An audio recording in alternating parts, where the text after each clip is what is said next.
Good evening. I'm Matthew Rothstein, Deputy County Administrative Officer. Welcome to the Lakeport Community Visioning Forum.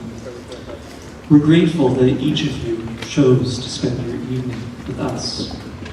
Thank you to community members, county officials, and representatives for choosing to be here and for sharing your hearts and your best ideas. How and where we invest our focus and our time informs the development of our priorities. Our priorities, in turn, drive many kinds of decisions. In most financial decisions, the choice to spend money in one area precludes spending in another. A dollar spent is an unavailable dollar. In an environment where money is scarce, financial decisions are particularly critical and have broad implications. The Board of Supervisors, County Administrative Office, department heads, and county fiscal staff are responsible for the quality of many financial decisions for the county government. But we can't make these decisions sitting alone in an office. We serve in a representative government, a government of, by, and for people. To do our jobs well, we need to hear from you. You inform our priorities, both directly and through your elected representatives. To make grounded financial decisions, therefore, we must understand what matters to you. We also cannot afford to do everything that we would like to do, and not every community need aligns with the county government service or function. But at the end of the day, we want to do the right work, the most timely and important work. And that's why we, all of us, are here tonight. And now it's my pleasure to introduce to you District 4 Supervisor Tina Scott.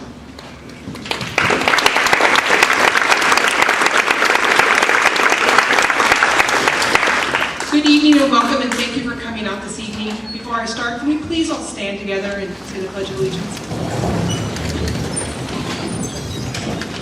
Ready? Begin.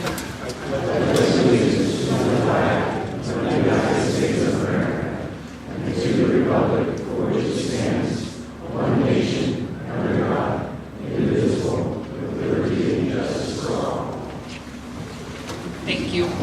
I knew Lakeport was not going to let me down and we would fill this building. And really, how fortunate are we to have this amazing building to meet and together. And that's one thing that I have found in this last year as your supervisor, is that there are so many people working and volunteering together for the betterment of Lake County, like preserving this building, our environment, our homeless, our youth, our seniors. It's been incredible to see the passion that we have here in Lake County. I'd like to thank our department heads that are sitting here at the tables that are going to help answer some of the questions that you have, and also some that are in the audience that are also here.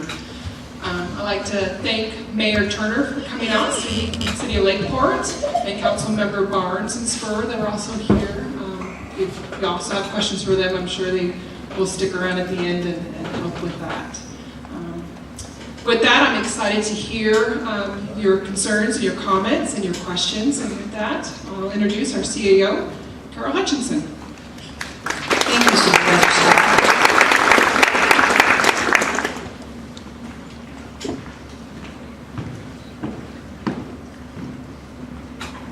I'm going to come up here for a moment because I'm going to give you a brief PowerPoint presentation. And I hope you don't mind our impromptu moving of the tables. It just felt funny to be this far away from you, so we'd really rather be at your level as much as we can be in this venue, hence our last minute move. So thanks again, Supervisor Scott. Good evening, everyone. Thanks so much for taking time out of your busy schedules to participate in this important community event. This is the fourth of our community visioning sessions. They've just all been wonderful so far, and we're thrilled to be out doing this in the community. Over the past 3 years, Lake County residents have shown the world some truly powerful examples of unity as we faced a series of disasters, the scope of which few other communities have ever experienced. Lake County Strong is much more than a slogan. It really is a way of life for those of us who live here. Now we need to channel this can-do spirit to address Lake County's serious and worsening financial situation. The recent fires have devastated many of our local communities and have created dire financial consequences for the county finances as well. The loss of 1,800 Lake County homes as well as local businesses have significantly reduced county property tax revenues and sales tax revenues. By the end of this fiscal year, those losses will translate into an accumulative amount of over $5 million lost to the general fund, and that would be through the end of this current fiscal year, and about another $1.5 million for each additional year while we are in the midst of our long-term recovery. The general fund, which I've just mentioned a moment ago, is the source from which the majority of our essential core services are funded, and in a few minutes I'll elaborate on what we mean by core services. In the midst of all these losses, as you can imagine, the cost of doing business continues to rise, while financial resources necessary to provide those services continue to diminish. We're now reaching the point where something has got to give. For many years, Lake County has been well known to manage its public resources in a fiscally sound manner. We've kept taxes low, maintained strict oversight on county spending, and balanced our budgets honestly without unwise financial gimmicks that you hear about employed in other government entities. You may hear from time to time about counties declaring bankruptcy.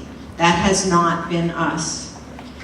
You hear from time to time about retirees who retire from their jobs and earn pensions that are equal to or more than what they earned before they retired. Definitely not here in Lake County. You hear about counties that have massive debt. Lake County has zero debt.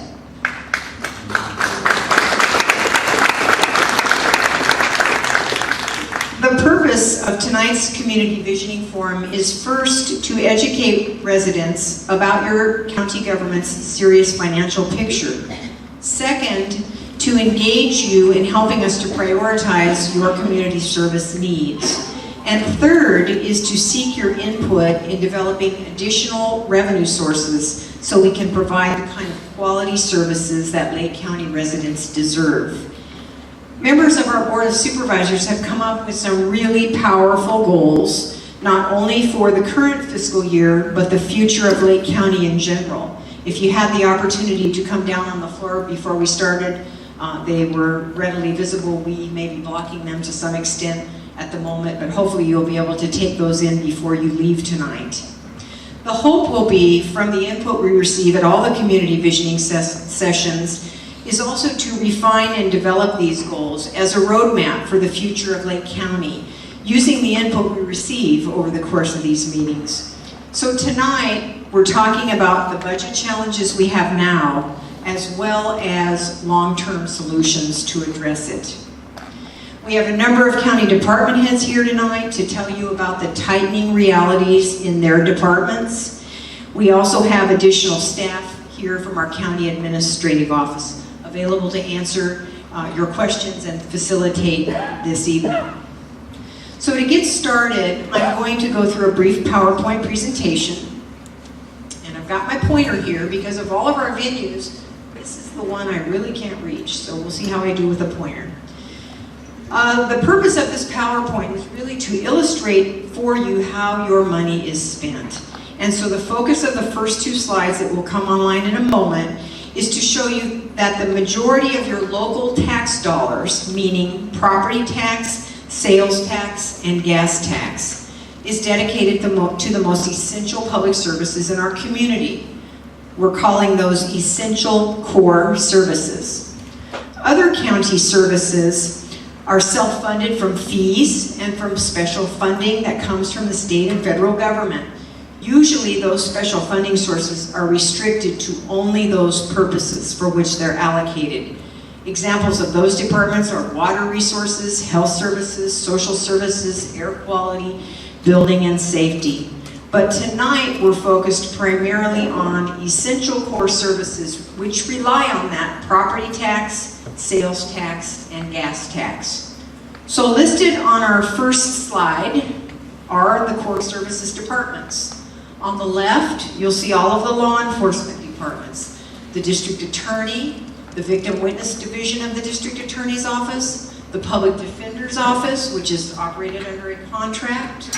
The sheriff has numerous departments, divisions. The sheriff coroner, the sheriff central dispatch, marine patrol, and jail facilities. We also have probation under law enforcement and the juvenile home. The juvenile home is also a contracted service now. And last but not least, medical services at the jail.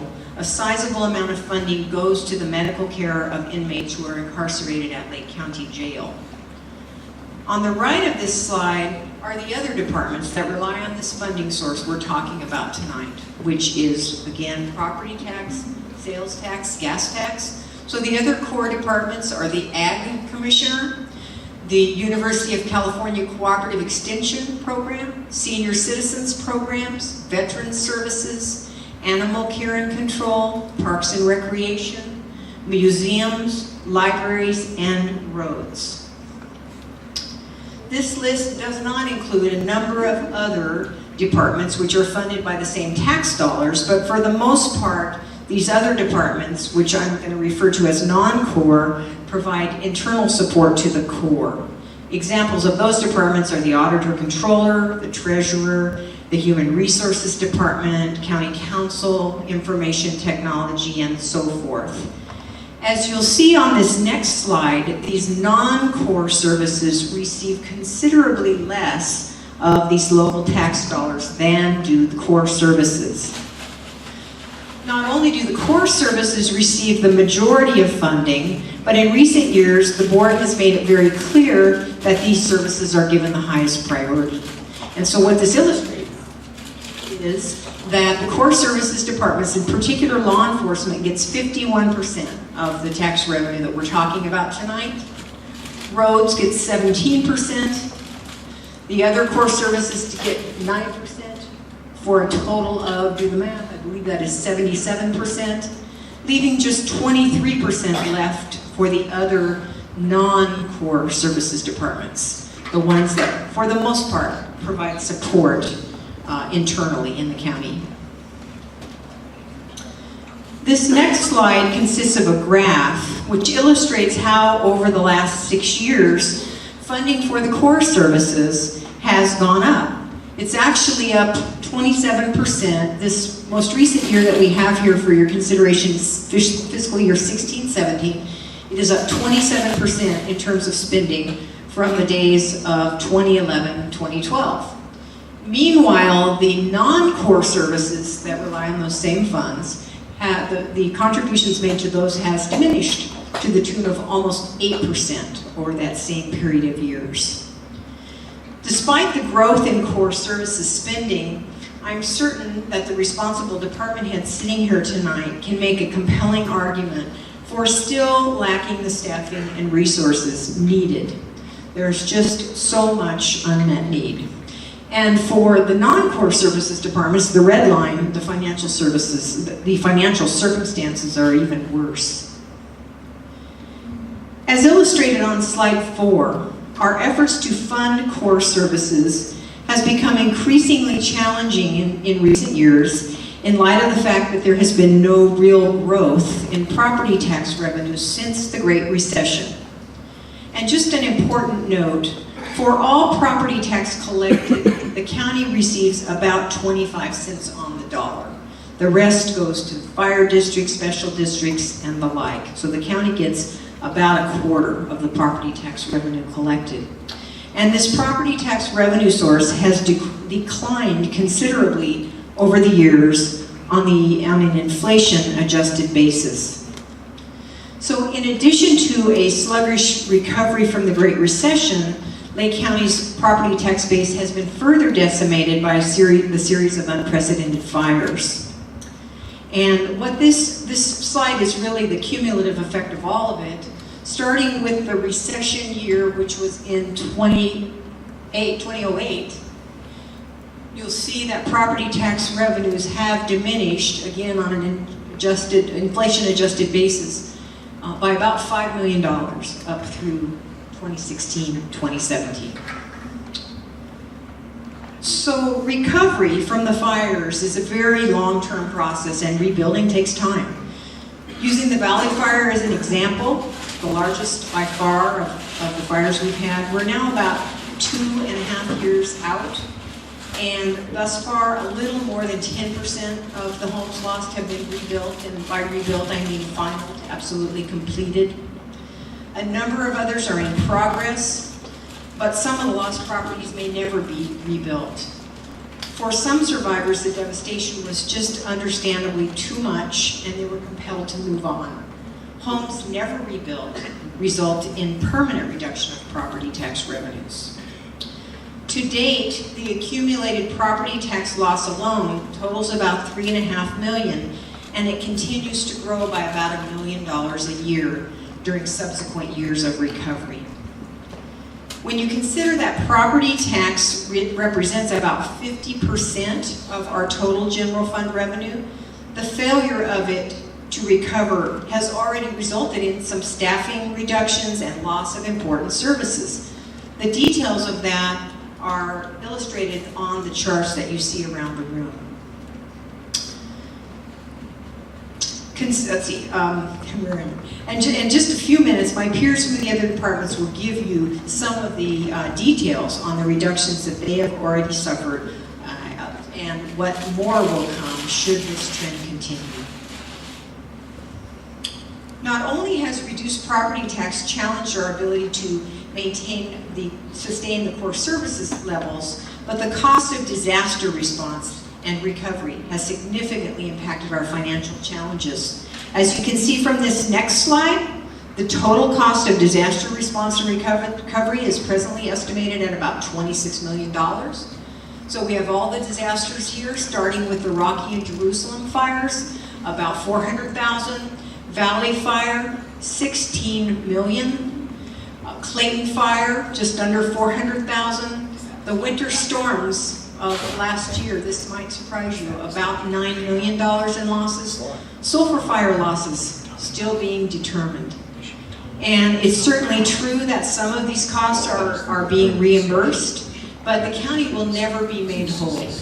At this point, our best estimate, barring further disaster, is that Lake County will bear as much as $5 million in unreimbursed disaster costs.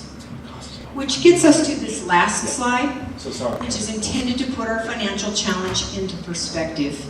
This last slide illustrates how the cost of core services is exceeding the new revenues needed to support them each year. Looking back at fiscal year 10-11, which is on the far side, revenue actually exceeded expenses at that time. The funds were set aside, and in the subsequent years, when things flipped and expenses began exceeding revenues, they were used to fill that gap. But as you can see, when you work your way up to 15-16, all of those funds have been exhausted.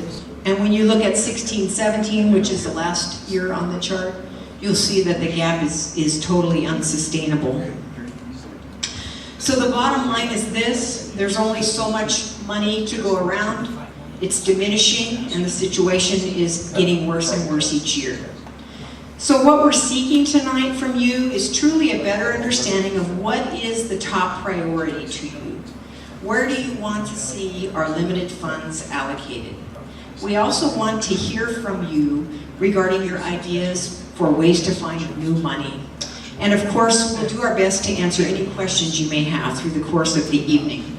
But before we open it up to hear your voice, our department heads will tell you a little bit about their departments and give you a brief overview of the information they have on their slides. And Mr. Sheriff, if you'd like the microphone, I'll hand it to you. Thank you, Carol.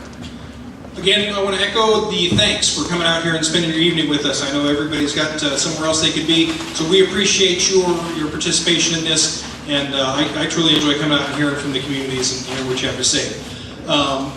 You can hear from each of the department heads up here about what the budget difficulties mean to them individually as far as delivering services. You'll hear from me about mine. It's important to keep in mind that we're your government, and we're in the business of delivering services, and we need people to deliver those services. We don't manufacture a product that you go down to the store and buy. You get your services from us because there are people there to deliver those services. Sometimes people don't like it, my service is delivered, but hey, that's my business. If you look at this chart up here, this shows all the position allocations in the core agencies. I'm going to move around so that spotlight can't get me, or you can turn it off. That is rough, yeah. So you'll see this chart here, and on the far right corner, there's a bunch of numbers in red. Every number that's in red represents a reduction in the number of positions that are allocated. For my department, it's reduced 8 down to 66 from 74 full-time deputy sheriff positions. What that number truly means is, that doesn't show there, is we have 9 positions that are unfunded. Everybody knows that the sheriff's department and all departments throughout the county have difficulty with recruitment and retention for a variety of reasons. We compete with neighboring agencies like Sonoma and Napa County for deputy sheriffs that are qualified to work here, as do the building department, as do the road department, animal control. We're competing with those neighboring agencies, so recruitment and retention is very difficult here. So we have 9 positions that are unfunded. I have an additional 9 positions that are vacant that I don't have people filling. And I have one more person who is probably one more deputy sheriff who's going to leave for another local agency. So that brings us down. Somebody's have to do math for me. 66 minus 19 is 47. For a population the size of Lake County, on average in the United States, you're served by a number of deputies, full-time officers of 75 to 80. What that means is in Lake County, over the last 365 days, our average response time to a call for service is 30 minutes. When you're looking for law enforcement to show up, you got one of two feelings. Either I don't want to see them here at all, or they can't get here fast enough. A 30-minute response time is not adequate. But that's the reality of what we're dealing with. Because we don't have enough people here, because the funding is so difficult. It's a very challenging thing to do. Carol mentioned that we have a jail population that has medical needs. Those medical costs are going to increase tremendously here in the next couple of years as court decisions come down for improved medical care. As we have people that are spending time in our facilities that used to go to state prison to serve multi-year sentences, they're now right here in our local county jail that was built with the idea we're not going to keep anybody for more than 1 year. Now they're staying for years and years and years. They have ongoing medical needs, many of them, that need to be treated. We can't just put them in there and say, well, sorry about medical condition. So we're going to have to meet those needs, and that's going to be an increase in cost. Every department head up here, myself included, has done everything they could to make the most of the little bit of dollars. We spent years and years doing more with less, and we're now coming to the point where we simply can't do more with less. We're going to have to start doing less with less. So we want your input. We want to know what the priorities should be for your community, and as Carol said, we also want to know some ideas. We're looking for ideas, ways to maybe generate additional revenue, ways to increase business. I know somebody's going to say, well, attract more business to Lake County. Everybody knows that's a good idea, but how do we do that? We want ideas from you, the people that we represent, on what are the best ways to go about doing that. I will pass the mic on to Lars Ewing. Thank you.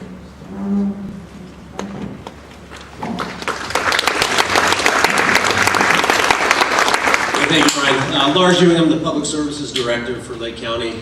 It's a bit of an odd name. Everyone does a public service that's up here, so what does that entail for tonight? What that is parks and trails and museums for the purposes of those core services. I also have some of those non-core services, buildings and grounds for the county, and I will touch on that because I think Carol did breeze over that, the fact that there is an impact there, and there is a service that those non-core services provide to the public. Even though they are internal support, there is a direct impact. But I will focus on parks, trails, and museums.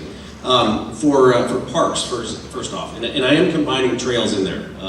Trails, we have no employees for trails. It's a push to get trails built, and it's, to be honest, without any money, there just aren't the trails out there. So that really touches on what doesn't get done without the funding.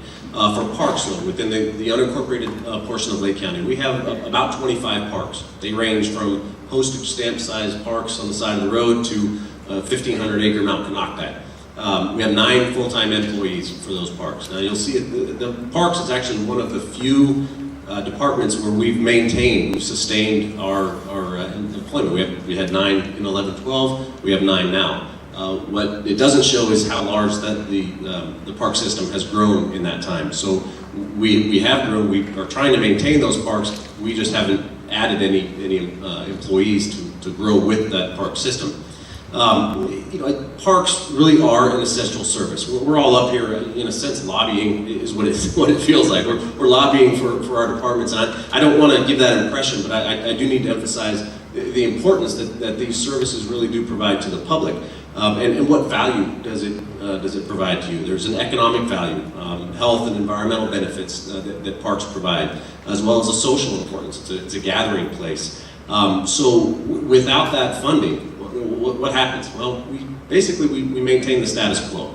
And what does that mean? Well, that means for now, no problem. We can maintain those parks. They'll stay the same way they are.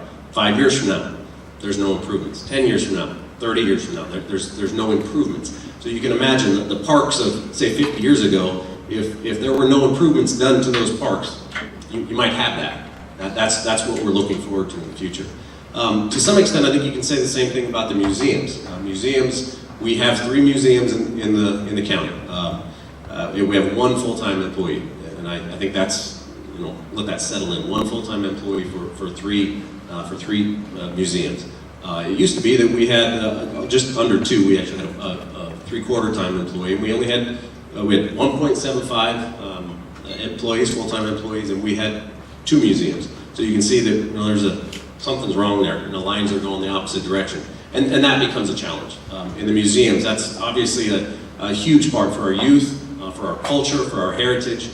Without that, you're not going to have that history, your history that is in those museums.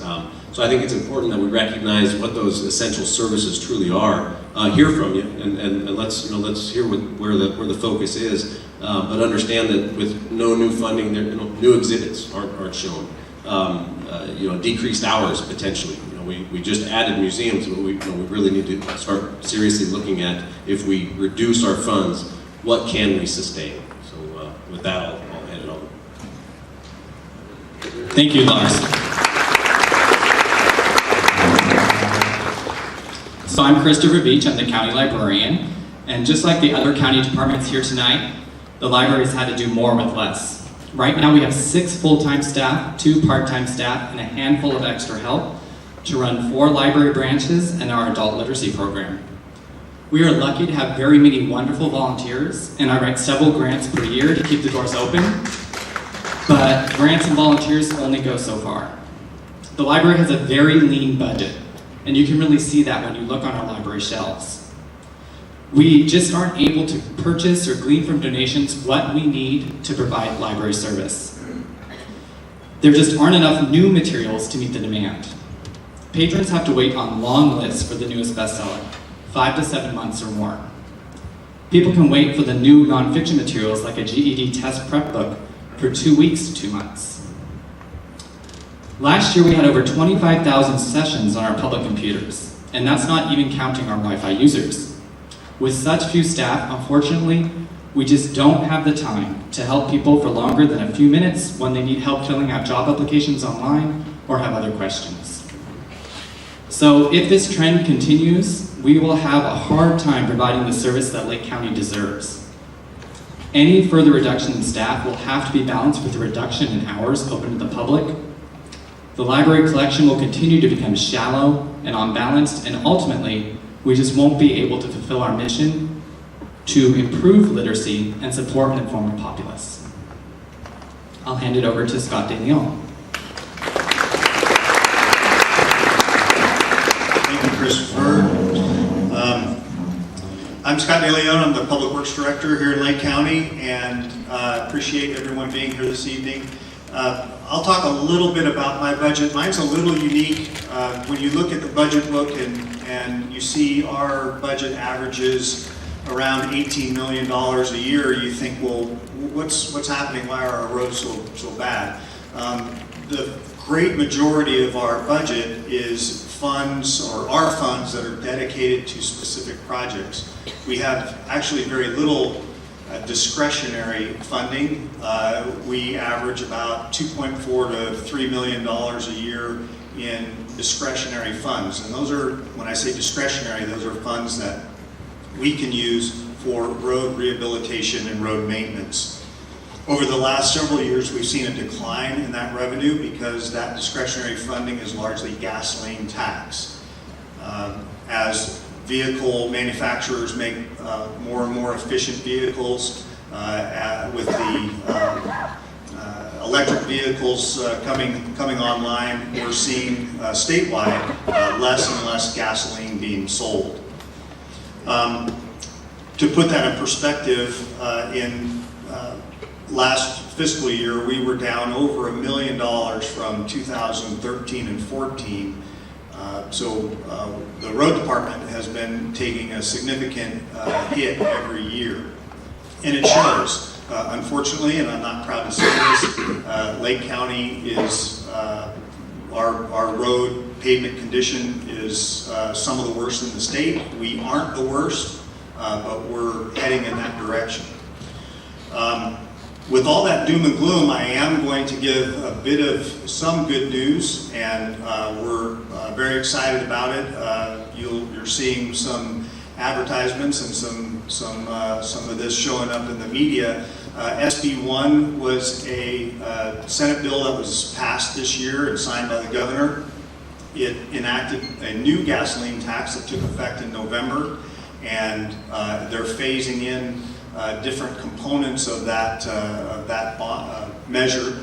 A new vehicle registration fee went into effect in January. This new SB 1 is one of the first sustainable new funding sources for road rehabilitation and maintenance in perhaps decades. We're excited about that because we are expected to see about $900,000 additional dollars come to Lake County for this fiscal year. We've incorporated that into our budget, and we have some exciting projects that we plan to do this next construction season. And as the state phases in the additional components of SB 1, next year our estimated revenues, additional revenues on top of the traditional gasoline tax, we're expecting to see about $2.5 million of additional funding come into Lake County. Again, we're very excited about that. My plan is to maximize those funds and use them for the purchase of materials where our road crews will be performing the work. We have to pay them anyway, so we'll be able to put those dollars into materials and be able to slowly turn the tide of road conditions here in Lake County. So we're, again, very excited about that. Our slide is over here, and if you have an opportunity to take a look at that, I think there's some interesting information with regard to where our funding comes from.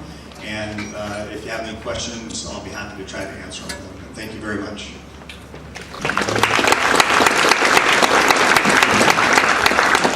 Good evening. My name is Bill Davidson. I'm the Animal Control Director in Lake County. Thank you. Thank you very much. Now I lost my train of thought. If anyone has come down here and taken a look at the charts and the one that everybody's been referring to, it spans a 9-year period from the recession to last year. And as everybody's pointed out, just about every department on there is doing more today with fewer staff than we had 9 years ago. That's true for just about every county department. I am happy to report that at the Animal Control Department we have somehow miraculously been able to double the amount of services that we have been able to supply in that 9-year period. and I credit that to the staff. The staff is absolutely incredible. We have our, not only do we operate the shelter, but we have field services. And in addition to that, we have established our disaster response program, LEAP, which has a huge volunteer component to it. We've also been able to establish an in-house medical program with our own contract veterinarian and fully equipped medical facility. We are providing a much more efficient manner of medical care to the animals that come into the shelter, as well as we're trying to spay and neuter everything we can get our hands on to help reduce the animal population. So it's been a huge success, and again, I credit that to the staff. We are mandated to operate the shelter and to take in strays. The same is not necessarily true for field services. We're here tonight to talk about the availability of funds and what services do you want, what services are you willing to possibly do a little less of. In the event of cuts for the animal control department, we're potentially looking at cuts in field services. We will certainly respond to any kind of an animal emergency immediately, but the routine stuff that we do on a regular basis, stray animal pickups, loose dog complaints, barking dog complaints, are going to have to take a back seat, depending on the availability of staffing and what the future comes for us. I think we're all going to be here after the questions and answers, so feel free to mingle and give a chat.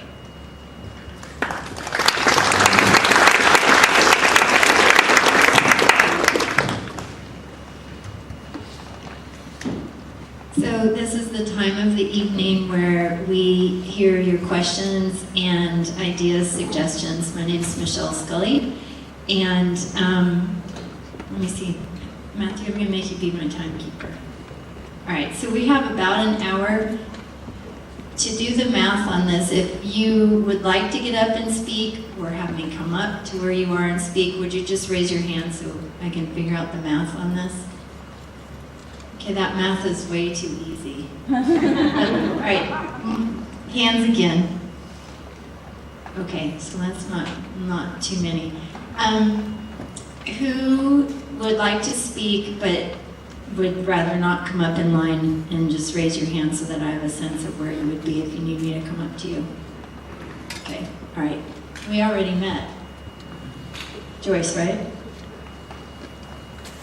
Janice, I knew it started with the J. I was admiring your hat. Okay, so I think what we'll do is, if you want to come, everybody from this side, let's do, I'm left-handed, so we're going to go left first, okay? Is that all right? Just come on down here, and I'll come up here with the microphone. Jean, you want to kick us off? Yeah, you can kick us off, because you're essentially first in line. And a couple of minutes each person, just in the essence of time. And also, if you feel all right saying, hey, this is so-and-so, I'm Jean, and whether you have a question or an idea and suggestion, that would be great. You have an idea for making money? We love you, Jean. Okay. I have two things to say. One's to right or wrong. Coming to this meeting like this a week ago, and I made a dumb suggestion to cut veterans' benefits. And I've since learned that was stated out of ignorance, because the National Veterans Administration does not duplicate what we're doing, and we need our veterans fund, discretionary funds, to be the same. Secondly, as a member of the Silver Foundation's board dedicated to helping seniors, I'll do my best for grants and foundations to get additional money, a few $1 million or whatever we can get, to supplement the funds we already have to help get us over this rough spot. Thank you, Jean. And the suggestions are being recorded up there, and Jean's a WW2 vet, so thank you, Jean.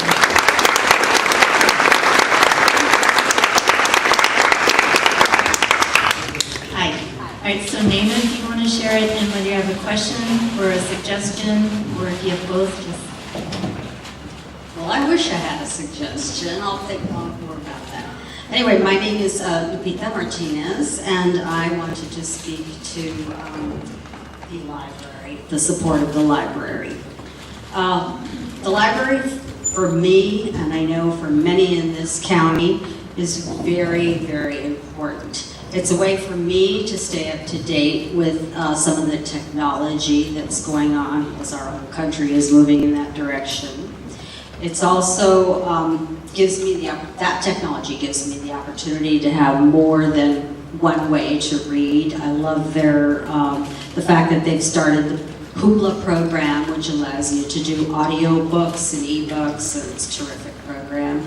Also, the Zinio, where you don't have to have magazines piling up at your home and you can still get to enjoy them.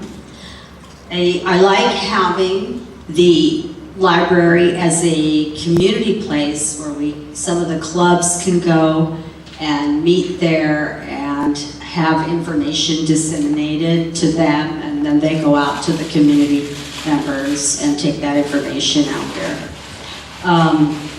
Also, our library, I don't know if this is done around the state or not, but our library has that unique No Lake County program, and I enjoy the fact that if you want to know more about the place where you live, there's a way to do it, a method to do it. And what's really fantastic about that is that you don't have to show up every time they have a new No Lake County program being presented, that you can actually go.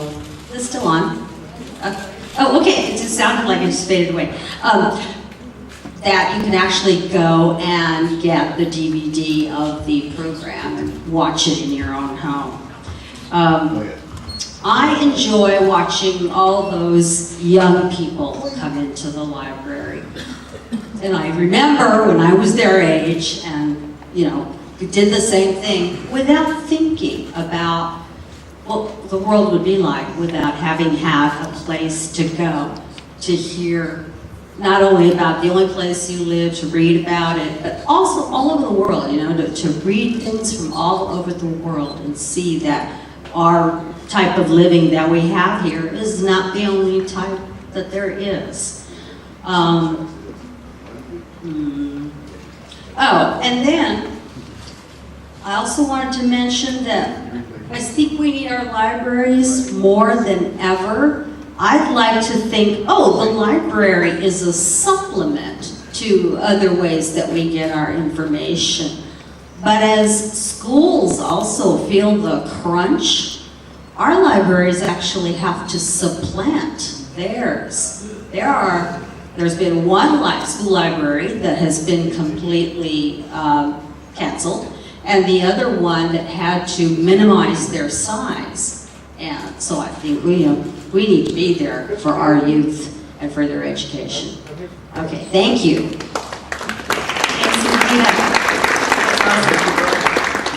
Stephen, would you help me just keep an eye on time, just in case our numbers get to the point where, all right, thank you. And also, if you do not speak tonight, if you have a thought at 2 in the morning and you're like, hey, I need to let these people know, right up on the slide there where it says vision@lakecountyca.gov, you can send your questions, suggestions into that also. Name and question or suggestion. My name's John Sayre. I'm a resident of Lakeport. And as a resident of Lakeport, I sometimes find myself struggling to understand, jurisdictional issues between the county and the municipalities. And so, without asking too leading a question, I guess I would say, does the panel have any opinions regarding possible friction, the consequences of friction between the municipalities and the county, and if there are any opportunities to minimize those frictions and improve efficiencies by improving the relationship or the understanding of the relationship between the county and the municipalities, particularly as with regards to the way responsibilities are divided. Are you suggesting like the merging of county and city services, or I want to make sure we understand? I guess what I'm really saying is I would have a difficult time knowing what to ask you or what to suggest without, as a Lakeport resident, we have a regional representative in the form of Tina Scott, and yet, it's regional, but what questions would I ask regionally that would apply to the county? What sort of regional issues are of interest to the county that we could profitably speak to? And so, I would say, is there a relationship between the municipalities and the county that manages that issue? Yeah. Well, one example, of course, is animal control services. The County of Lake does provide animal control services to the City of Lakeport. Again, I'm not sure I'm fully understanding your question, though. There are certain services that the county is mandated to provide that the city does not provide. For example, you probably have noticed that the City of Lakeport does not have a public health department. The County of Lake Public Health Department covers public health issues for the county as a whole. This is one example, and there are a number of other circumstances like that where the cities don't provide all services and counties fill those gaps. Maybe then be more specific, it might be in the area of business development. Would it be appropriate as a Lakeport resident to address all issues of business development to the municipality, or are there issues of business development that the county concerns itself with? If you're talking about business development within the city limits, that is generally within the scope of the City of Lakeport. But both city managers and I and a number of others sit on something called the Lake County Economic Development Commission, and we all share common goals for developing all of our local economies. Thank you. Thanks, John. Your name and question or suggestion? My name is Roberta Actor, and I live in an unincorporated area in Big Valley. And I found that Mendocino County is spending about $700,000 on homeless services, less than $300,000 coming from the county, and over $400,000 coming from the state and federal government. And I think they only have 85,000 people, we have less, but if they can do it, we can do it. Maybe we need to take a giant leap out of our comfort zones and look at revenue sources that might result if we took a less harsh prohibitionistic stand on marijuana or something like that. I'm really appalled at 51% for law enforcement. That's pretty amazing when we have to charge a church for doing what the county should be doing and is doing in Mendocino. So that would be my first suggestion. Do something about that imbalance in terms of services to the public, including the least among us. The other thing is to have only 10% of the people who lost their homes being able to rebuild is disturbing. It almost appears like in sort of an echo of how the people without homes the homeless people are being treated, like people who are low income are not getting a fair shake. Maybe there needs to be a shake-up in the planning department so that they're serving these residents and soon-to-be former residents rather than the real estate industry or Dollar General. And then the other two suggestions I know are two things that you don't have complete control over, but single payer would help with the medical expenses that are occurring in the jail. And the other, that distracted me. The other thing, I guess that's it. If I think of it later, I'll write it down. But thank you very much. Thanks, Roberta. So, Stephen, you have to keep me honest because my mind's growing and we still have that side, so you help me with time. No, just, okay, name and question or suggestion. Hi, I'm Debbie Zachariason, and I'm president of the Friends of the Library. So, of course, I am a library supporter. One of our most important county services is provided by our county library system. Libraries are a cultural, economic, and educational resource for all the people of Lake County, regardless of their circumstances. For free, you can come to the library. Doesn't cost a thing to get in the door. They must be protected in our county budget. Everyone is hard hit by this economy, but the library is part of the solution.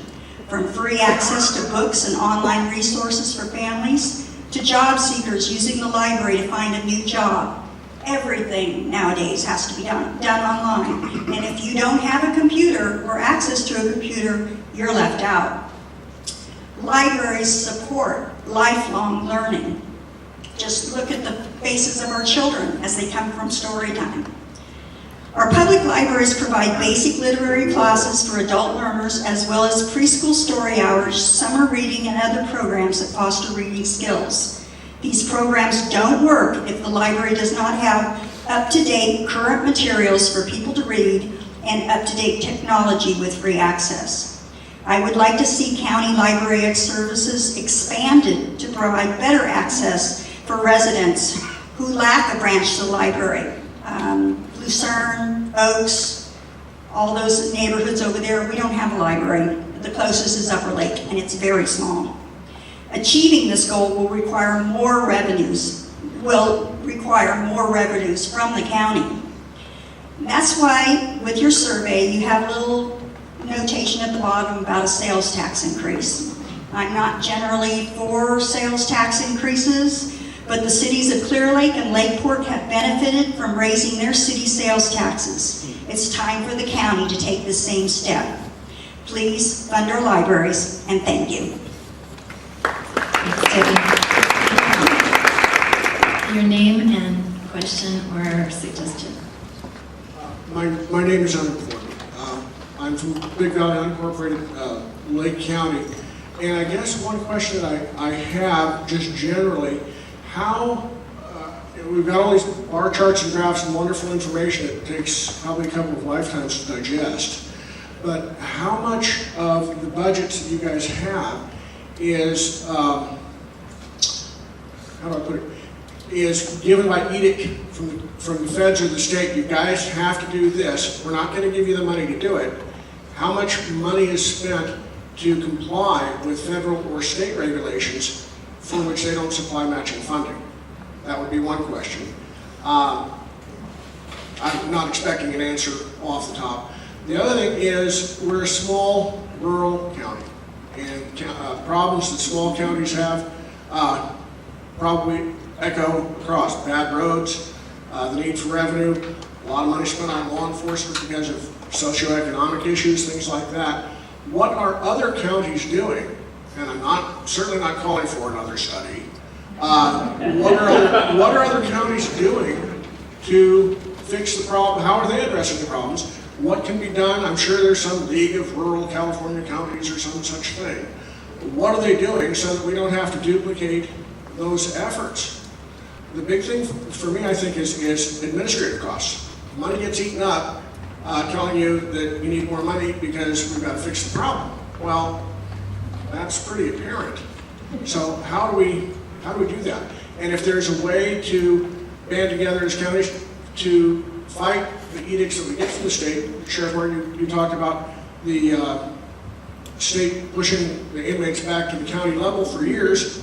What about those medical costs? What about those increased costs that you have with now housing felons for years on end, when they used to be they went to the big house after a year? And we've got presumably more really bad guys than just some guy stealing quarters out of a Coke machine. So anyway, I'll close with flying the flag for the library, with the fight for control of information, with the recent edicts from the FCC and internet access.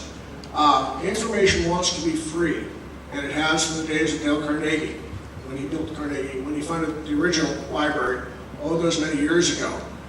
We need that for schools. Where do you put 14-year-old boys that want to learn things? Where do you put young people?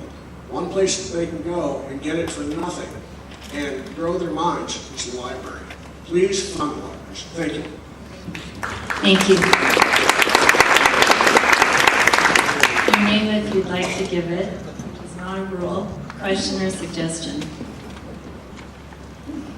My name is Nancy Hendricks. I live in Lakeport. Lakeport is my birthplace. This is the birthplace of my parents, and my dad's parents were born in Scott Valley. Sure. For that reason, I am particularly interested in removing Lake County from the position of being the poorest county in the state of California. I am discouraged by the attitude that we need to cut back on certain county expenses that are deemed of lesser importance, specifically the Lake County Library System.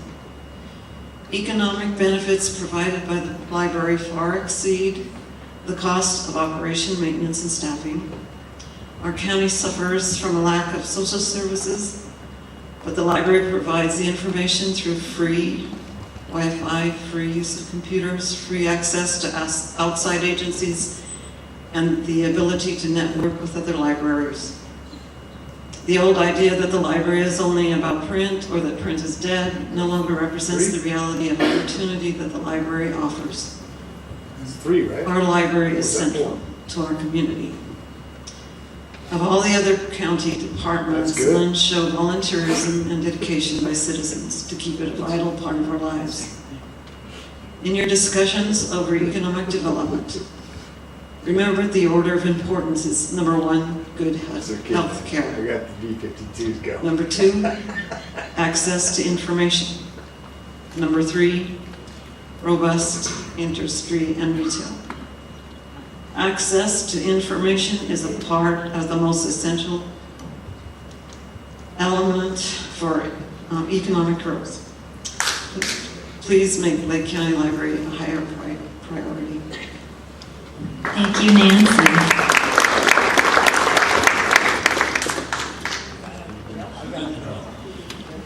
Hi, my name is Tim Barnes, and I'm currently Mayor Pro Tem of the City of Lakeport.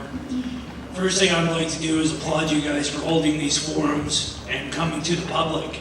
It's hard to sit up there and face everyone when you're saying we don't have enough money to give you everything you've been getting. So I applaud you for doing this.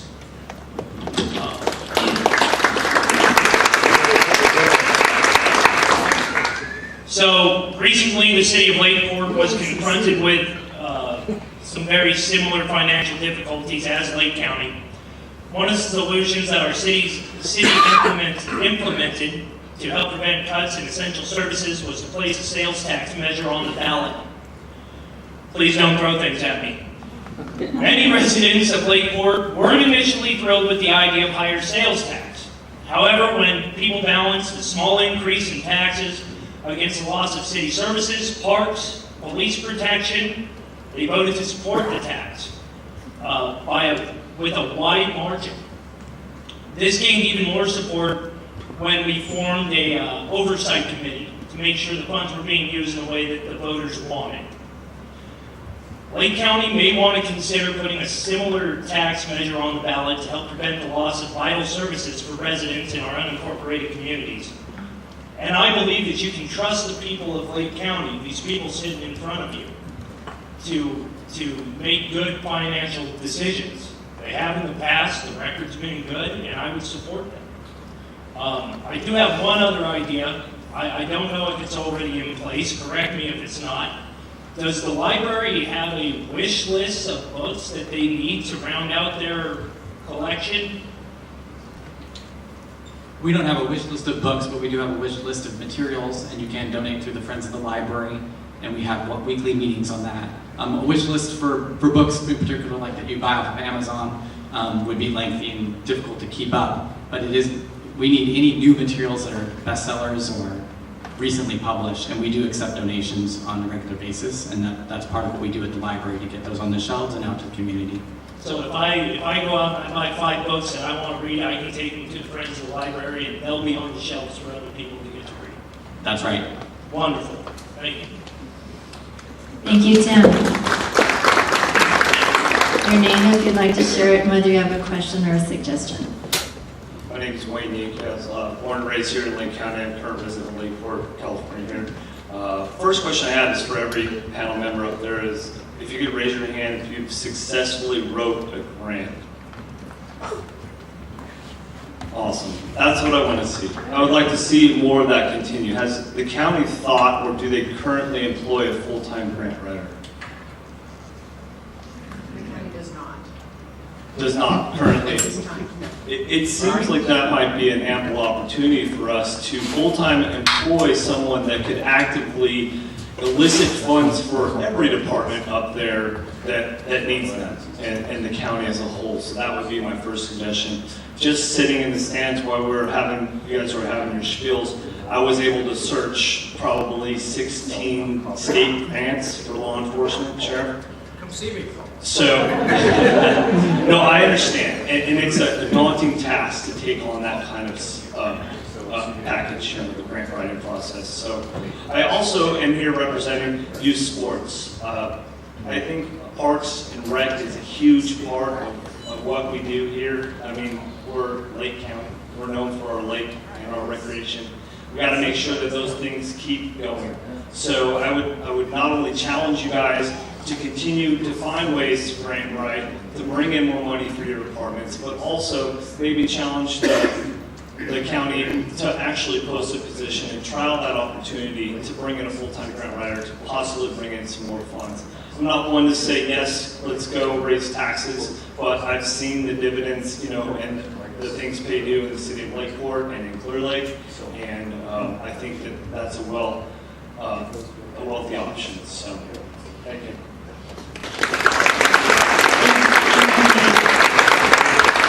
You know the drill? You know the drill. Ron Green. So the county needs money. So one thing that is just obvious that the county can do to get money is to expedite and expand the legal cannabis program, which has been way behind other counties.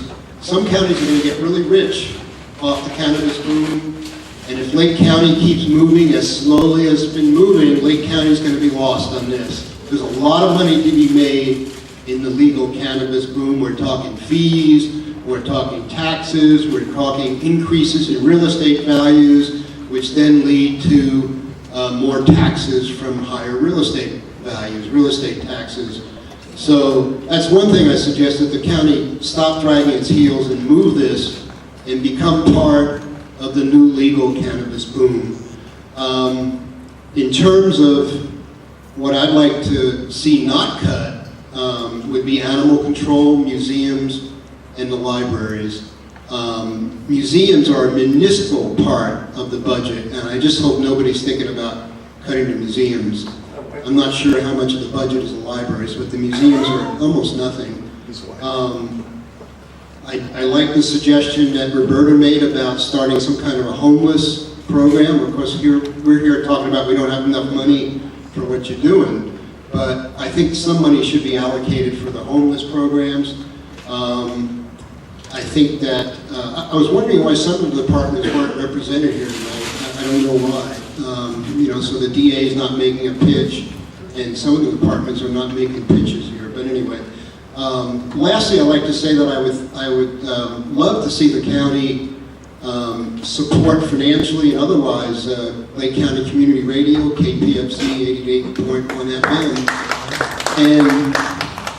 and become more involved and work more closely with KPFC to disseminate important information to county residents. This happened during the fires. The sheriff kind of just walk in on his own sometimes and just give reports. But I do think the county needs to work closer with KPFC, and the cannabis thing is the big thing. Thank you very much. Thanks, Mr. Green. We've had more people come over here, and I'm making you wait. Do you mind coming over? Come on over. And then I'll come back. But people kept adding to this line, and I don't want to ignore that side of the room. Do you guys mind? All right. So your name and question or suggestion. Okay, Tim Williams. Actually, I'm from Clear Lake, but I wasn't able to attend the meeting there. I want to echo what Roberta was saying and a couple of others. Social services is not core, my understanding is, because that's primarily funded from out of county. And it's very important that the real economic driver for a county like this is getting money from outside of the county, from the state, from the federal government. And so, although it's not considered here a core service, expanding its capacity in grant writing, for instance, as another gentleman brought up, is what brings money into this county like nothing else. When we buy our stores that depend on people spending money there, an awful lot of that money comes through social services, expanding social services, getting grants for social services. For instance, SAMHSA has a grant I just saw today that millions of dollars for mental health needs of the homeless. And I don't think there's anyone in this room that's not aware that the homeless in this county have great mental health needs. That improves the quality of life for all of us in this county when we attend to those needs. The disadvantaged in this county are actually your greatest resource for money into this county. And until we recognize that, putting our heads in the sand, let me give you an example. A few years back, a friend of mine who was a case manager in Mendocino, they were very proud of the fact that out of all the counties in the state, they were #1 in outreach for food stamps. Because if they can get more people that qualify for food stamps, then that's more money that goes into the stores, more money that goes into our economy. Our county was pretty much last in the state in outreach at that time. So anyway, another thing, I don't know anything about the marijuana industry, but I am told that the ordinance being considered would ban sales from outside to outside of our county. One grower I talked to, maybe representative, says that almost all of their sales are out of county to the Bay Area. So if that's going to be an economic source of economic growth in this county, they need to be able to sell outside the county. I'll go, thanks. Thanks, Tim. My line over here keeps growing, so what I'm going to do now is move to this side, and we are going to adhere, come back, but we're going to adhere strictly to the 2 minutes, and Stephen, you're the timer. So if you're speaking, if Stephen raises his hand, that means that your 2 minutes are good. Thank you. Watch this. Okay, are you the front of the line? Watch what happens. Right. He's a grower. Big boy. All right. Yes? Are you speaking? All right. No, here I am. Let's do this. All right. You just sit right there, like you're Oprah. Name and idea or suggestion in 2 minutes. Hi, I'm Alva Hone. I'm glad I don't have to trip up those stairs again. I'm here tonight to express my support for funding, well, once again, for the libraries. I know you've heard from a lot of people, but I have to add a few things. Simply that, first of all, I've lived in Lake County for over 40 years. I've taught in Lake County for 25 years. My children grew up loving and spending many, many hours in the Upper Lake Library and the Bookmobile, which is another possibility for those areas that are too far away from libraries, if we had the money. So that's something that was very, very important for my family and people in those areas. Libraries are a vital cultural, economic, and educational resource for all the people of Lake County. They should be a high, high priority for our county budget. As Christopher shared earlier tonight, our libraries are in decline, the budget is in decline, our staffing is in decline. I'm a member of Friends of the Library, and I see a lot of people here who I know, and people who have done this with me as well. As a friend of the library, we meet monthly and are always looking for ways to support our library. And Christopher will monthly tell us his wish list of things that we can do to help contribute. But we need a lot of help. There's only so much that volunteers can do. Many of us are also there during the week doing other volunteer work as well. And one other issue there that's really serious is parking. That parking lot is so full that often there is no place to park. And that's okay for me, I can walk there, but a lot of people can't. And it is an issue. But what it really says is while this can be frustrating, it's a good thing, because what it really says is our libraries are well used and well loved. So I'm going to keep this short. Oh, my time's up? Oh, right, okay. Anyways, please consider keeping that money coming to the library. We need your support. Thanks, Elva. All right, your name and question or suggestion. Dolores, folks. We've owned property here in Lake County since 1975. My kids grew up coming up here on the weekends and during the summer. I came up here to stay after I got injured at work, and I've lived here ever since. I worked here as a patient's rights advocate for the mentally ill.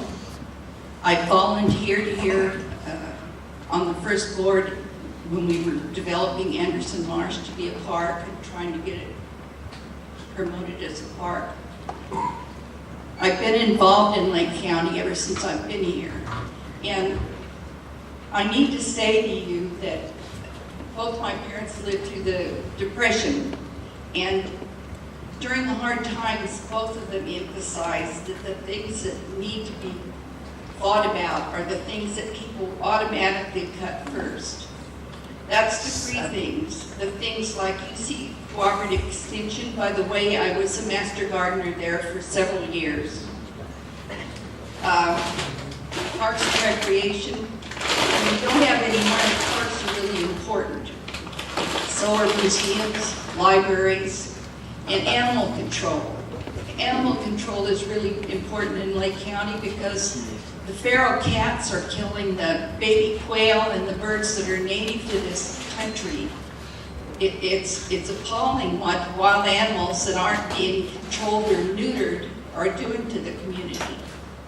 And I just want to say that those are things that I think are really important to keep in mind when you talk about cutting services. Thank you. You guys too? Okay. Janice, I think you've been up and down and all over.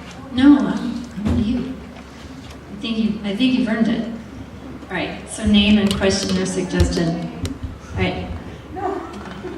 I'm Janice. I've been in Mendocino, Lake County, Middletown for 15 years. I was raised in Santa Rosa, and this is my home until I pass away, unless if something happens, and then I'll leave. A good thing, but I think I don't drive. And there's a lot of people, the women, especially the cement sidewalk on Martin Street.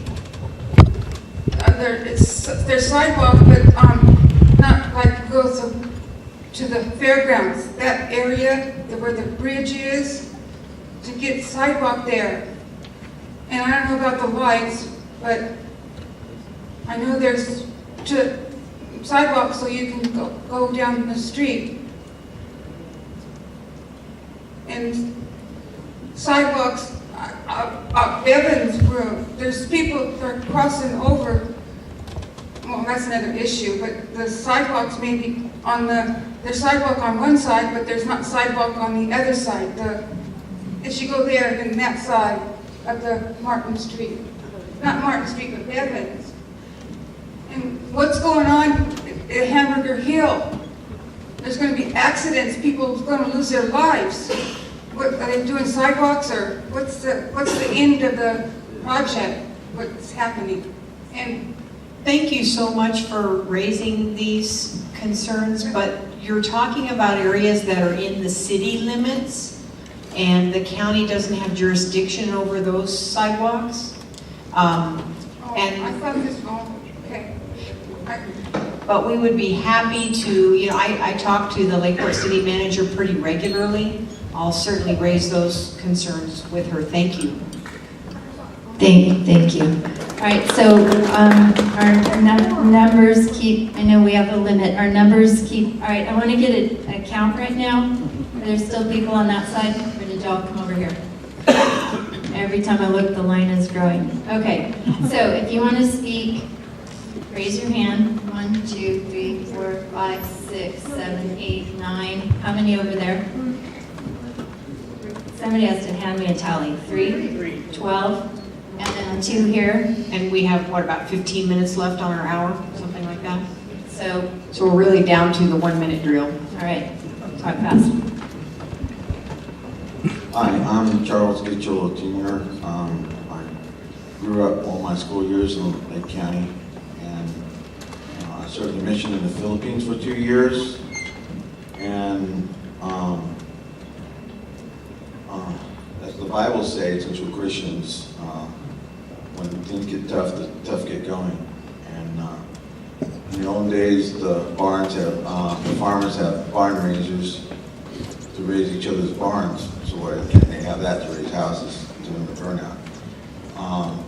Other economic issues is most communities way back then, if it wasn't the community, it wasn't nothing. And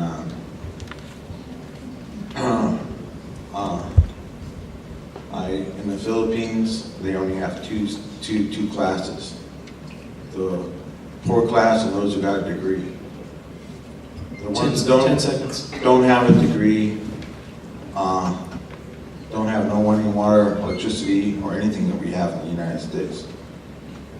But I got a bio-ecosystem in my own backyard. I can put it in anybody else's backyard.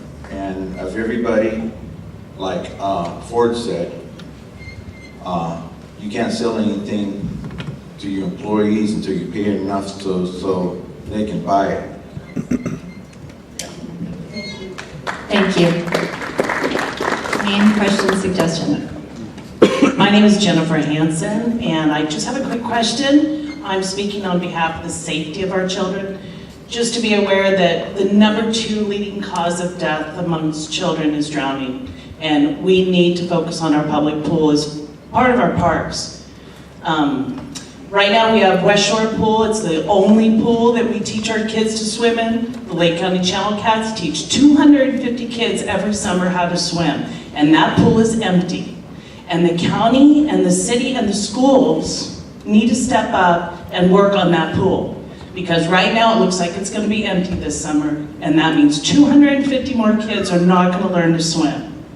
And it's the #2 leading cause of deaths among children.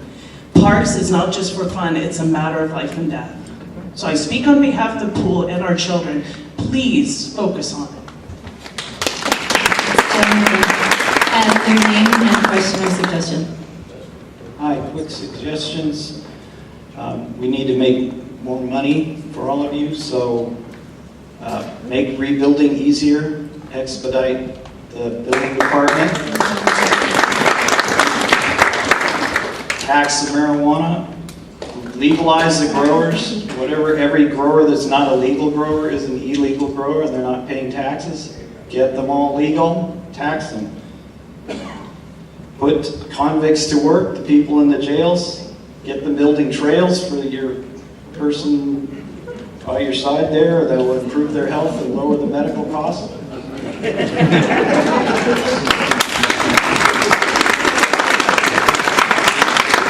Fix the roads. It will help raise property values, make people want to live here, make their houses worth more, and therefore the taxes go up. Thank you. Hello, my name is Bob Scala, and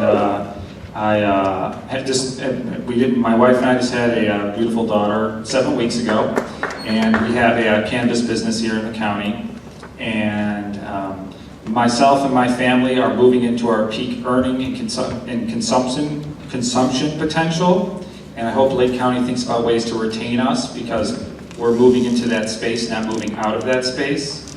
And the other item is, right now in the cannabis industry, there's orders large enough to be filled, and we don't even have enough growers to fill them in the legal futures market right now.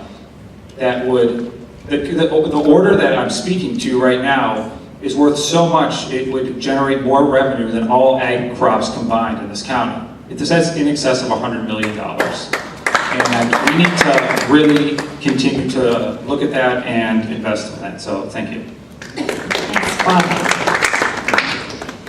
Hello there, I'm Lance Williams. I'm in Lake County as well. I am burned out. I'm one of the 90% who has not rebuilt. I'm trying to get a cannabis license so I can give you guys $40,000 in taxes that we voted for. So I'm hoping that will go through, and I'm crossing my fingers. So cross your fingers for me.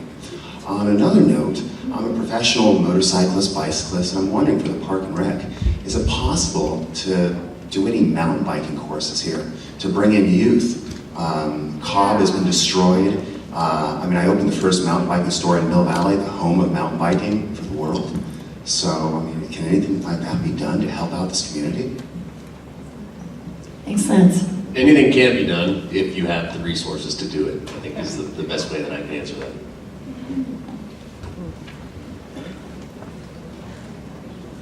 Hi, I'm Pastor Shannon, and I'd like to speak briefly to the housing crisis in Lake County. We've heard it in many different perspectives tonight. We've lost over 1,800 homes in the last 2.5 years. We have 90% of people who have not been rebuilt. Our homeless population numbers, like everywhere else in California, are going up exponentially, and there is federal money available that we are not applying for. No Place Like Home is one example. They've set aside $500,000 for Lake County, but it can only be accessed if the county applies for it. We need someone in the county structure that is looking at housing on a holistic continuum of care. Speaking from someone who is homeless, to a transitional shelter, to permanent supportive housing, and then to the resources that get them fully housed. Thank you. Thanks, Pastor Shannon. I'm going to have a front here for a minute. We have two people up here, front row, green. Right, so my name is Paula Capps. I was a local pharmacist here. The concerns of the legalizing of marijuana or cannabis, there's kind of no long-term studies on the long-term effects, and so the concern of that going into place, along with people out there driving under the influence, as we've recently seen on the news with the officer that was killed due to that. I understand it's all about money, and that's the reason we're all here, I guess, is to see how we can make more money.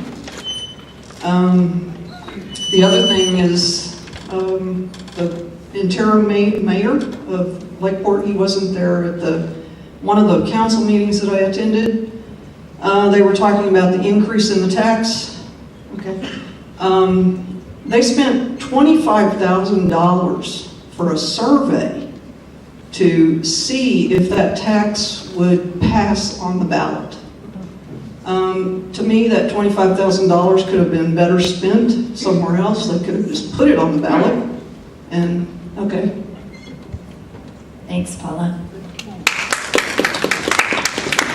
Thank you. I am Joan Moss.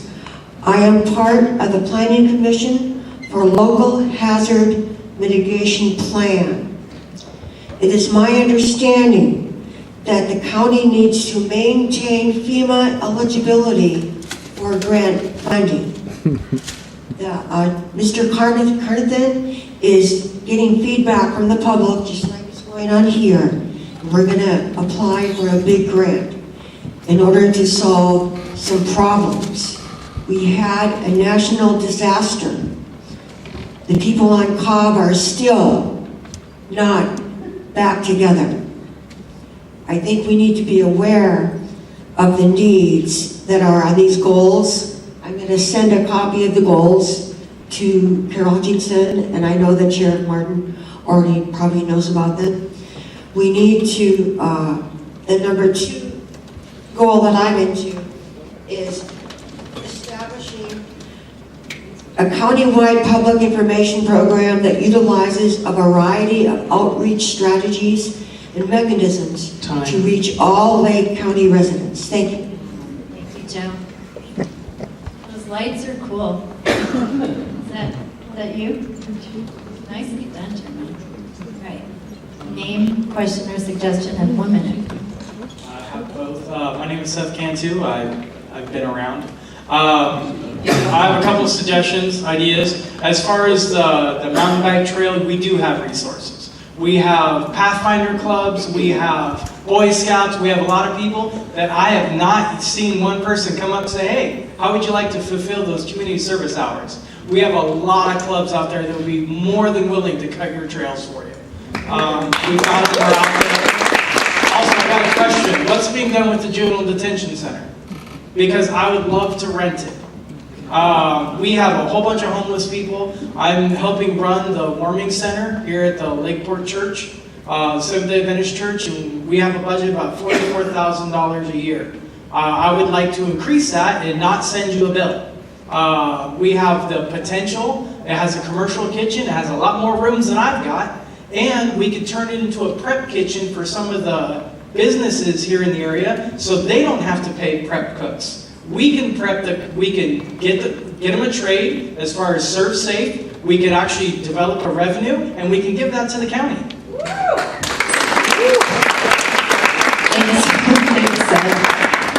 How can you fight? I've been around. That was pretty good. To answer the question about what's being done with the juvenile hall facility, the probation department uses that to run their day reporting center. That's the place where they run programs for people that are under supervision while under probation. They provide them services such as job training, anger management classes, drug and alcohol, and those types of classes. Are they using a full facility? I haven't been in there. I don't know if they're using the full facility or not. So Michelle, we really are getting up against the wall in terms of time, so we need to go into speed round. Okay, speed round. I'm good at speed rounds, actually. My name is Sarah Ryan. I work for one of the tribal governments in this district, and I have a suggestion, or a question and a suggestion. The question is, why is water resources considered or why is water resources not funded by the general fund when it came out of the Public Works Department, which is funded by the general fund? It has many things that it needs to comply with in terms of regional board requirements. And when it doesn't comply with it, and we don't have the services we need to keep this lake in good shape, that's affecting people's drinking water, it's affecting recreation, traditional uses, and all of that. So that's my question. Okay, we're going to answer that question. We're truly up against the wall with time. Scott, I think you can probably answer that question, can't you? Vision. Email. Okay.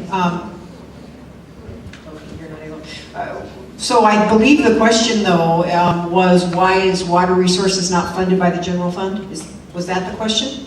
Because it's funded by other sources. It receives fees and other funding sources, so it's not in the group of departments that was. You want to add to that? Property tax revenue. It's underfunded. Okay, thank you.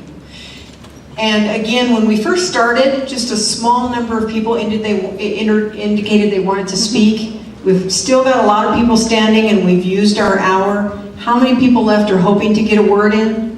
How many have something to say that hasn't been said yet?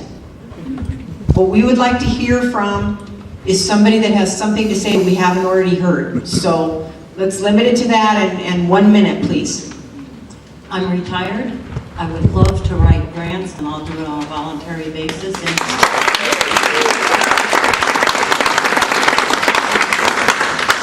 In exchange for you teaching me how. Don't go anywhere. Hello, my name is Chris Jennings, and something you haven't heard is actual numbers made from having a comprehensive, robust cannabis ordinance. Take 100 growers doing 20,000 square feet, that's 2 million square feet at $1 a square foot for Measure C taxes. That immediately creates $2 million for the county. Each farm generates 1,000 pounds times 100 properties makes 100,000 pounds. The state has already determined that a fair market price of a pound is $1,200 a pound. That's $120 million worth of cannabis that Lake County can produce just off a small 100 growers that are already trying to come up and be upfront with the county and go through a comprehensive ordinance with you all. Those are numbers that everyone should look at and understand. $2 million can be made in one day in Lake County very easily based off taxes. Thank you. You guys have been in line for quite a while, also. Hi, I'm Attorney Dennis Fordham. It seems that what we need in Lake County is confidence, confidence to rebuild and to move into Lake County. That means spending money. Getting that money may mean utilizing loans, and since we do not have a deficit, that may be an opportunity for us to get some loans in order to bridge the gap and allow us to remain an attractive place for people to rebuild and to move in for investments. Otherwise, people are going to leave and no new people will come in, and then it will be a spiraling down. Thank you. Thank you, Dennis. Name's Grant Jordan from Kelseyville. I came to talk about fire prevention, prescribed burning, but I'd like to talk about more conventional business and how to get it here to the county. Bringing investors over St. Helena is not a good way to bring money into this county. About 10 years ago, I was at the airport. I had an airplane out there. I was working on it. 2 business jets flew in. These are expensive planes. 6 or 8 people got out in, $1,000 suits. Couldn't find a bathroom. There was no bathroom at Lamson Airport. It's county-run airport, no bathroom. I went to Board of Supervisor meetings, multiple ones, over more issues than just a bathroom. 10 years later, there's a porta potty. When you want to bring business people to this county, you can't have that. You can't have semi-clean porta potty, no light in it if they happen to come in or want to leave in the evening. It's an embarrassment. We need to attract business, not run it off. Thank you. Hi, Suzanne Russell. I'm a planning commissioner as well, but Parks and Rec commissioner. And the one thing that I haven't heard from you folks or anybody is the importance of our lake. Hello, we have one resource in this county, in this town, and it's our lake. I have done a little bit of research, and there is. Oh, okay, thanks. Right. If we clean up our lake, they will come. That's just the bottom line. They will come. It will be like the 70s, hopefully, because I keep hearing people talk about the 70s and how great it was. It's illegal to put anything in our lake. However, there are several counties in Southern California that have cleaned up their lakes with a fish called tilapia, the one that some people eat. It's a very accommodating fish, I'll make it short, but I know that somebody on this panel can get a hold of the people, because I guess it's state-run, that can possibly introduce it. Thank you. Phil Murphy from the Big Valley. My question is, how big a budget shortfall do you anticipate in the next year? And do you expect that to increase in the next 5 years or stabilize? Hi, Phil. I'm sorry, I'm Jeff Ryan, county's budget officer. The deficit, well, we don't ever have a deficit because we always balance our budget. It's becoming increasingly difficult. So, as you can tell from that one graph, the gap is getting harder and harder to fill.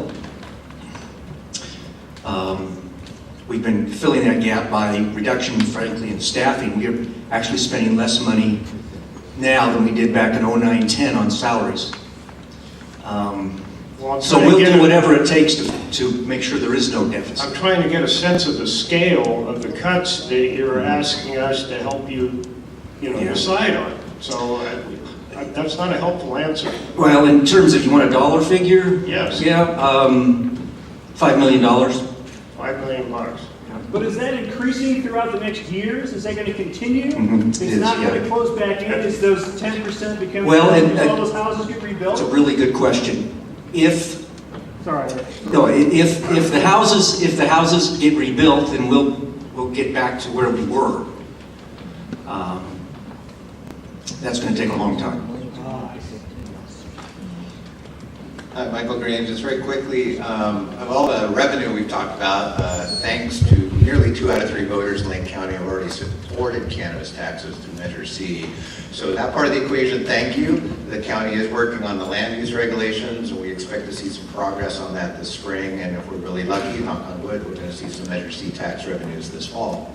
The other part is the sales tax increase that was being proposed, and I would suggest strongly be bold. Yeah, there's going to be some pushback. We saw that in Lakeport with Measure Z. They did a special tax in Clear Lake, but it passed. So there is going to be pushback, but of all the things you've talked about increasing revenue, I'd say get that on the ballot for November 2018. And just like Measure C, we did a little PAC in support of that. I think you'll see some private-public support for that moving forward. And so all the things I heard that was most exciting was the idea that you were talking about a sales tax, and I would encourage you to do that. Thank you. Is there anyone left? All right, you're the last guy. Make it good. Make it good. It'll be quick. Gordon Haggett, Lakeport. I think there's only one other person here that spoke out against the cannabis ordinance. I'm going to be the second one. I don't think this is going to be the cash cow that we're all hoping for. I think the lack of attracting people to our county when we become the cannabis capital of the state is going to nullify any of the benefits of the cannabis. We have to ask ourselves if we want to be, if our agricultural products are going to go from grapes and walnuts and everything to cannabis. I don't know if that's something that we want for our county.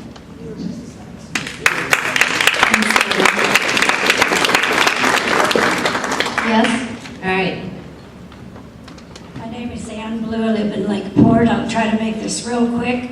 I have a question in regards to the lake. A number of years ago, there was an experiment on the lake with a floating island. Maybe you remember it. I never did hear anything more about it. Was it successful, or does anybody know anything about that? Could you ask the question again? I'm sorry. Okay. A number of years ago, we put a floating island in the lake down in Clear Lake Oaks. And I'm wondering what the results was from that. I'm sorry, I don't know the answer to that question. Okay. And I'm so sorry. Okay, and then I have one thing I'd like to say in regards to safety in the city of Lakeport with a county connection. And I'm referring to we talked about the library a lot tonight. It was built several years ago. At that time, 15th Street was not a developed street. Now it is a developed street, and there is a safety hazard there in that the county part of that lot is not developed. So it's a one-way street. And I just would like to suggest that we think about that and try to correct the problem. Thank you. Thank you, Ann. We're truly at a point where we need to wrap up. We've run over a little bit on our time. And so hopefully Supervisor Scott will join me in thanking you for coming out tonight. There continue to be ways for you to give input. If you haven't had an opportunity to fill out a survey, take one with you tonight. Take one to your friends, family, neighbors that couldn't join us tonight. We welcome any and all surveys. And we also have the email address established up there. It's vision@lakecountyca.gov. Tell us your thoughts. I think one of the most important things to advise you here as this meeting draws to a close is that this discussion is going to continue. On February 6th at 9:30 a.m., the Board of Supervisors will hear the full report and a summary of all of the input received at all of these sessions. What we all know is that creating a long-term financial and economic vision is vital to Lake County's future, and your input tonight is a really important step in that process. We greatly appreciate it. Thank you for coming, and I think a lot of us are going to stay a little bit afterwards, so if you have some questions you still want to come down, feel free to do so. And thank you again for coming out. Take the turkey on your way out. Take a survey on your way out if you don't have one. Thank you.